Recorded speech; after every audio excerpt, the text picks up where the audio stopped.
So the first two anime I ever watched were Sword Art Online and Naruto Shippuden, since I could only watch whatever was on Cartoon Network's Adult Swim when my grandparents weren't paying attention. So let's finally make up for past mistakes and figure out the answer to, did Naruto start out well?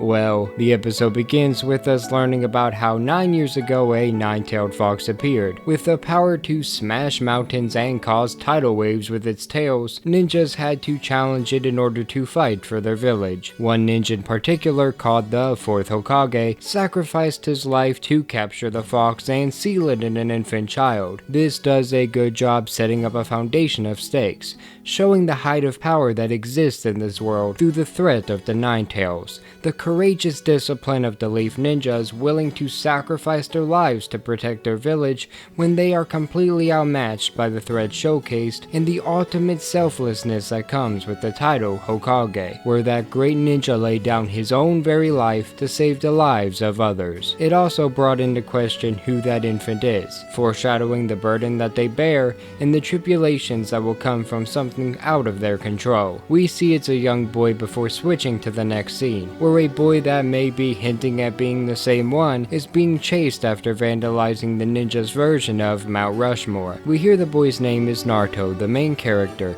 and when the Hokage is being told that something is wrong, his response is, "I hope you're not bothering me with some trivia, and don't tell me it's Naruto again." Puts into perspective just how much trouble Naruto causes, and that this definitely isn't his first time. Naruto avoids his pursuers by camouflaging himself against a fence, showing that he's resourceful when he needs to be, and that there is brains behind his trouble. A shinobi catches him though, a man named Iruka, and the two seem to be familiar with Naruto referring to him as Iruka Sensei, and Iruka telling him he's supposed to be in class. After getting tied up and dragged back to said class, Naruto gets lectured, but since it doesn't seem to do anything, the whole class gets punished for his actions. Since Naruto missed it, they all have to redo something called the transformation jutsu. A girl with pink hair named Sakura goes first. She transforms into Iruka. Based on Iruka's response, it seems she was the first to do so. Transformed into me? Good. She then turns around and makes a big deal of it to the boy behind her, seemingly in an attempt to impress him that he shuts down immediately. The boy, Sasuke, effortlessly does the same as her without even taking his hands from his pockets, demonstrating that he may be more powerful than the others by how easily he did something that the girl before him was very proud of. Naruto is next, getting told by other classmates that them having to waste time on this redo is all his fault, with him seeming to not care whatsoever. As he goes to do his jutsu, a girl watches from the background, obviously infatuated with him as she thinks, "Naruto, do your best!" establishing that although the class as a whole may not be happy with him, some of them, as demonstrated by her, do care about him, and that neither her opinion nor theirs seems to be motivated by what we learned about the fox in the beginning, bringing into question whether he's the harborer of it or not. Naruto transforms into a lewd female-looking form, sending Iruka into a nosebleed as he calls it the sexy jutsu, getting in trouble yet again with that being his last straw. We then fast forward to Naruto cleaning up the graffiti that he did earlier, with Iruka telling him he's not going home till he's cleaned it all up, leading to, "So what? It's not like there's anyone waiting at home for me!" possibly hinting at Naruto being an orphan or having a bad home life at the very least, which Iruka takes into consideration as he then invites him out for ramen, after leading us to a title card stating "Enter Naruto Uzumaki." As they eat ramen, Iruka asks why Naruto would vandalize the faces of the Hokage, asking if Naruto even knows who they are and the importance that they have. Naruto states that he does, that the Hokage are the greatest of the greatest, and that he vandalizes them because he plans to be even more powerful than them one day. Although this seems illogical to a kid like Naruto, I bet it makes perfect sense. If you plan to surpass someone, then what better way to show it than do something against them that nobody else would dare to do? It does a good job showcasing Naruto's mindset, and how the pranks he does can hold more meaning to him than it would appear on the surface. Also, Naruto saying, "And the fourth Hokage's the one who saved the village. village from the nine-tailed fox. He was the most amazing. Could be hinting at him being the bearer of the nine-tailed beast, or at least have some other close ties to the 4th Hokage. If he's an orphan, then maybe the beast killed his parents, and the Hokage is the reason that he is still alive. Maybe it's something more, or maybe it's nothing at all. The possibility opens the door for questions regarding the Hokage that saved the village in a very natural way. Naruto then asks Iruka for a favor, to which Iruka says, You want another bowl? leading to Naruto asking if he can wear his headband, to which Iruka tells him no, that only certified ninjas who graduated the academy can wear one. This sets up some rules for the village, establishes some significance for the headband, and demonstrates the bond shared between Iruka and Naruto. Naruto felt comfortable enough to ask him if he can borrow something that holds that much significance, and yet demonstrated that he was hopeful for a yes by the fact that he took off his goggles in preparation, and that he feels as if there is a mutual trust between them because of it. Also, this ends our scene. That is so uncool. Hey, is that why you took off your goggles? I want another bowl.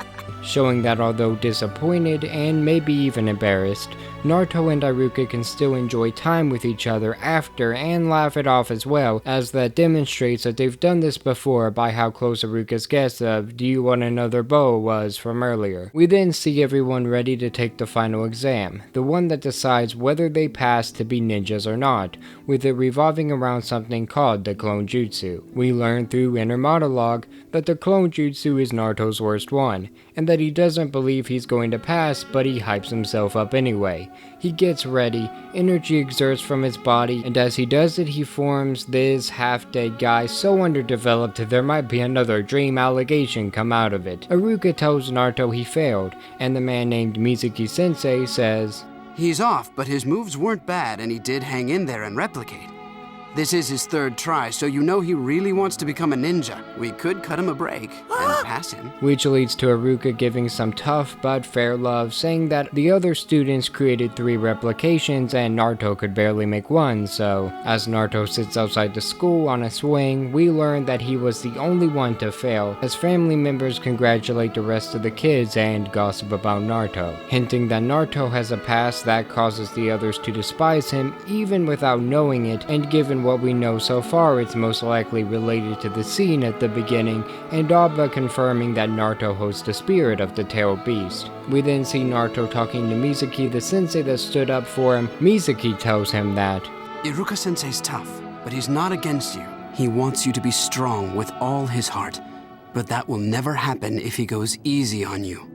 He's like you know. No parents, no family. appealing to Naruto's emotions, and offering a way to let Naruto pass with something that he only calls a secret, building suspense and mystery surrounding what it could be and Mizuki's true intentions. Speaking of Iruka, he's laying in bed thinking about the time that the tail beast attacked, how he was taken away from the conflict against his will as his parents fought to their last breath. His reminiscing gets interrupted by Mizuki, saying that he needs to go to the Lord Hokage's since Naruto stole the sacred scroll. The scroll of sealing, which we can assume was used to seal the tailed beast within the boy. This brings into question whether Naruto stealing the scroll was Mizuki's secret idea, another prank which is a possibility set up at the beginning of the episode, or a desperate attempt to get stronger that he came up with all on his own. Naruto sitting alone going over the scroll, with the first part being multiple shadow clone jutsu, which is a more advanced version of the jutsu that caused him to fail his class. As the village ninjas are gathered together talking about the severity of Naruto's actions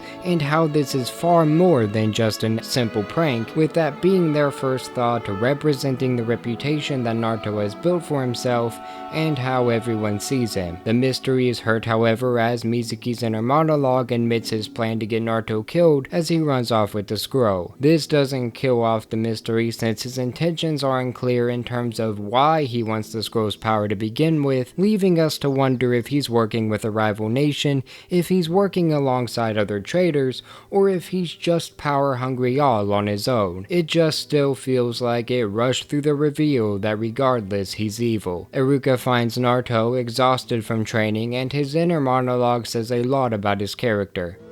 He's been out here practicing. I can tell how hard he's been working. Due to the bond the two shared, represented even now with Iruka showing up calm, collected, and friendly, he learns the truth about the situation. That Mizuki told Naruto that if he learns a jutsu from that scroll, he'd automatically pass, also telling him where to find the scroll and the location to train at. With perfect timing, Mizuki surprise attacks the duo, hitting Iruka with shurikens as he took the hit in order to push Naruto out of the way. Iruka and Mizuki have a battle of words, both tugging at Naruto to do what they want, with Iruka wanting Naruto to escape with the scroll and Mizuki wanting him to give it to him. When common knowledge and cheap tricks don't cause him to budge, Mizuki decides to lay on him a truth that the village was ordered to keep hidden. Mizuki confirms what has been hinted at the entire episode, that within Naruto is the nine-tailed fox, the same one that destroyed the village and took multiple lives. Mizuki's manipulative intelligence gets put on display here, as he says that Iruka would do anything to shut him up, that the fox killed Iruka's parents, and that the entire village hated Naruto for just being alive because he is the fox and will never be accepted. Not even from Iruka, who despises him as well. He's pushing Naruto into despair, making him vulnerable and hurting his resolve. Naruto knows now that he can't trust the village, his sensei, nor himself. We hear about a conversation that the Hokage previously had with Iruka, where the Hokage is very understanding about Naruto's antics and sympathetic regarding the pain he feels from being orphaned and rejected. Mizuki throws a giant shuriken at Naruto, but Iruka jumps in and takes the hit, yet again saving Naruto's life. Although actions do speak louder than words, Naruto asks Iruka why, to which he responds by saying that they are the same, that he lost his parents as well, that the adults around him didn't have any time for him, and that he faded away into the background because of it. He then became a class clown, acting out just to get some semblance of attention from somebody, to fill the loneliness he feels inside. He apologizes he wasn't there for Naruto, even though he felt the same pain and that nobody should ever have to feel that way. Mizuki leverages the seeds of doubt that he planted earlier, causing Naruto to look past Iruka's words and actions and run off on his own, unsure about who he can trust. Mizuki tells Iruka that Naruto has the eyes of a beast, and that he's going to take revenge on the village now that he knows the truth. Even though he's in pretty bad shape, Iruka defends Naruto by claiming he's not like that at all, and attempts to attack Mizuki with the shuriken he pulls out of his back, but to no avail. Mizuki tells him he'll be back to finish him off later, and pursues after Naruto as the Hokage watches it all from a crystal ball, saying that if Naruto breaks the seal, then it'll spell doom for them all. We see Iruka chasing after Naruto, telling him that Mizuki is on his way to give him the scroll. Naruto in response attacks Iruka, and they both come crashing from the treetops onto the ground below. Mizuki reveals himself to have been Iruka, flabbergasted that Naruto figured it out,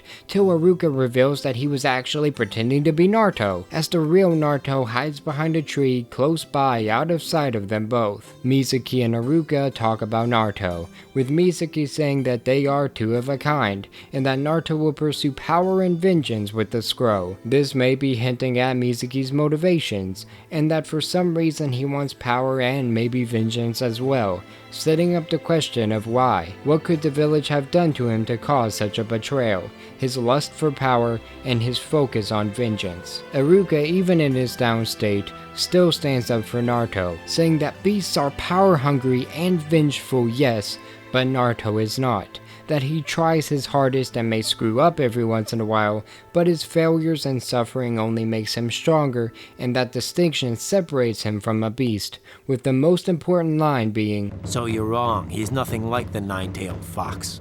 He's Naruto Uzumaki, of the village hidden in the leaves. showing that no matter the spirit that resides within him, he's still his own person, separate from that spirit, and that if someone that lost everything to the spirit can see that, then there's hope that others could do so as well. That one person support system sends Naruto into tears, as Iruka is the family he never had, and the chance Naruto has to save his family this time around, just as Iruka has done by saving him earlier. Naruto attacks Mizuki before using the multiple shadow clone jutsu and beating him to a pulp off screen. If you ever lay a hand on my sensei, I'll kill you! It's a shame we never get to see the beatdown, but the emotions and drama was the most important part of this episode, so although this also felt rushed, it established what it needed to in the time that it had. Now's the part of the episode that made me tear up, which is becoming commonplace the more I watch this daggone show. Iruka thinks to himself that Naruto is amazing, and that he very well one day may surpass the Hokage, as the Hokage looks proud as he tells the ninjas that the scroll is now safe and that Naruto will return soon. Ending the episode with Naruto opening his eyes to realize that Iruka's headband, the one he wanted to wear earlier, has been placed on his head. A perfect representation of not only the bond they share, but the feat Naruto has accomplished, and the first step he needed to take in order to become a ninja. The two hug as the episode ends, and man, what an episode it is. So did Naruto start out well? Yes it did. It set the character of Naruto up rather nicely, gave him a goal to strive for in becoming the Hokage, a past that is both tragic as well as causes tragedy now, hurdles to overcome, a caring father figure to have, a glimpse of power that we can only see grow from here. He's a sympathetic person who has known adversity all of his life, and now we can stay around to see him continue to rise out from it. It sets up the village, gave it backstory as well as its own trauma that it is still healing from. It gave us a glimpse of the harsh bias of the adults, how that bitterness is felt by their kids, but that there's at least a peer in Naruto's corner as shown by the girl cheering him on in her head, giving us hope that he can and will finally make friends in the future. We got a small glimpse of two other kids his age that stand out. Sakura, the girl that transformed into Iruka in order to impress a boy, and that boy himself, Sasuke, who did the same thing she did as if it wasn't a feat at all. The fact that they were given special mention is setting them up to be important characters in the future and giving us a teaser of the relationship between them. We also got to see the good side of adults, and Iruka sacrificing everything but his life for the sake of Naruto, and the Hokage showing care for Naruto and Iruka both, as well as the poor hand they've been dealt, giving us a glimpse of leadership within the village, whether it's leading the kids to be the best versions of themselves, even despite of themselves sometimes, or trying to lead the village into a better tomorrow while protecting everyone that inhabits it, even if it means outlawing the idea of freedom of speech that us Americans take for granted, bringing up the ethical dilemma of whether governing what people can and can't say is morally right or wrong, and where that line is drawn. Lastly, it did a grand, albeit rushed job, setting up stakes for the show to follow. We now know betrayal is possible due to Mizuki. Death is commonplace due to the parents we've already heard of whom have died, the dangers of the tailed beast that resides in Naruto, the unknown potential of that danger and what it could pose for him, and the hierarchy that still allows even orphans who seemingly came from nothing to rise through the ranks and become ninjas. The biggest thing dragging the episode down is the pacing, with some scenes seeming rushed while others lingered on a bit too long in comparison. It never quite found its sweet spot and tried to put far too much into 20 minutes. That being said, it succeeded in what it wanted to do, and although it could have been done better with more time and more development given to Mizuki, for example, I'm extremely happy with the foundation that has been laid and the setup we got for future episodes. The possibilities are endless. Comment below what you want me to cover next. There's a giveaway going on, I'll link a video to it in the description. It's for a card-based game that has a lot of potential, so hit dislike if you dislike this, and for more news, reviews, and whatever we choose, stay tuned to Nerdsfeed. Have a great day. Thank you.